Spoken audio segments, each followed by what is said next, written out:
নমস্কার। আরও একটা গুরুত্বপূর্ণ রাজ্য সরকারি চাকরির খবর নিয়ে চলে এলাম, যেখানে পশ্চিমবঙ্গ 23 জেলার চাকরি প্রার্থীদের জন্য সুবর্ণ সুযোগ। 23 জেলার চাকরি প্রার্থীরা মেল ফিমেল সবাই আবেদনটা করে দিতে পারবে।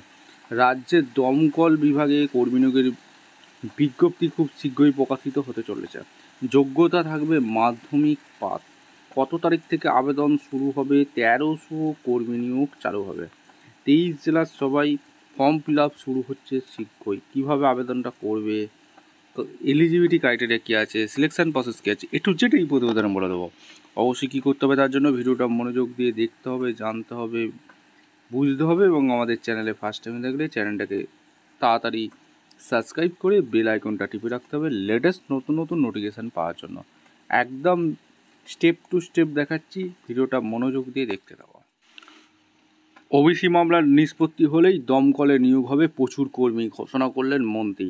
রামপুরহাট ও তারাপীঠে বহুতল হোটেল ও আবাসনের সংখ্যা বাড়ছে দ্রুত। সেক্ষেত্রে বড় শহরের মতো ফায়ার ল্যাডার পরিষেবার দাবি তুলেছেন স্থানীয় বিধায়ক আশিস বন্দ্যোপাধ্যায়। তিনি মন্ত্রীর কাছে লিখিত আবেদন জানিয়েছেন এবং মন্ত্রী আশ্বাস দিয়েছেন বিষয়টি গুরুত্বের সঙ্গে খতিয়ে দেখা হবে।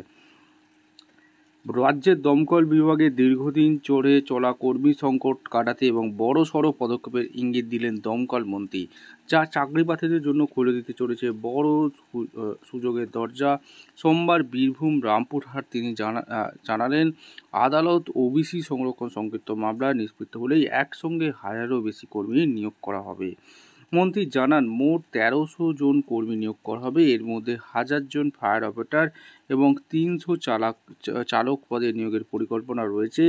মন্ত্রী আরও জানান, নিয়োগ প্রক্রিয়া নিয়ে ইতিমধ্যেই মন্ত্রিসভার অনুমোদন দেওয়া হয়ে গেছে, তবে মামলার নিষ্পত্তির আগে নিয়োগ বিজ্ঞপ্তি প্রকাশ করা সম্ভব নয়। গত জানুয়ারিতেই পিএসসির মাধ্যমে দমকল বিভাগে নতুন কর্মী দেওয়ার আশ্বাস দিয়েছিলেন মন্ত্রী, কিন্তু মামলার জটিলতার কারণে সেই প্রক্রিয়া আটকে ছিল। একদিন ফের স্পষ্ট করে দিলেন, আদালতের নির্দেশ এলেই নিয়োগ শুরু করা হয়ে যাবে। শুধুমাত্র কর্মী সংকট মেটানো নয়, পরিকাঠামো বাড়ানোর দিকেও নজর দিয়েছে রাজ্য। বর্তমানে বীরভূম জেলায় 5টি দমকল কেন্দ্র চালু আছে। শীঘ্রই তারাপীঠ, নলহাটি, মুরারাই, লাভপুরে আরও 4টি কেন্দ্র গড়ে তোলা হবে। মন্ত্রী জানিয়েছেন, এর মধ্যে কয়েকটির জন্য ইতিমধ্যেই পরিকল্পনা ব্যয়ের হিসেবে পাঠানো হয়েছে। অবশ্যই এই দমকল বিভাগে 1300 কর্মী এখানে নিয়োগ কিন্তু করা হবে। এদিকে সাম্প্রতি রাজ্যের অবশ্যই এটা কিন্তু দুর্দান্ত সুযোগ, এই সুযোগটা কাজে লাগাতে হবে।